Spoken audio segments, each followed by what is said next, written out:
Hello everyone! Let's move further with another activity. Here I'm taking the sheet of the paper and I'm just folding it as shown on your screens. If I will talk about the difficulty level of this type of the activity, then this one is little bit easy.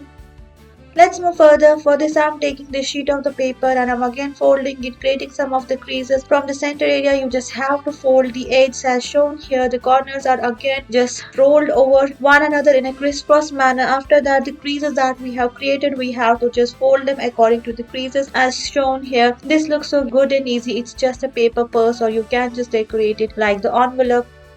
Let's move further with another type of the activity. We are going to show you how we can make this cool fish out of just few sheets of the paper. Just fold a sheet of the paper as shown here. You can just pause the video so that you don't get confused at any particular step. This type of the activity is very simple and it's very easy. It's little bit time consuming and it's best suitable for the kids between the age group of 7 to 9 years. Can make use of any other shade. I'm here using the red one. Once you're done with it, you just have to decorate the other features using the artificial eyes. I'm going to place them and fix them properly with the help of the glue stick. This will look quite good and nice. Just give it a try and see how it's going to be turned at the end. This one looks so nice and easy. Just have a look.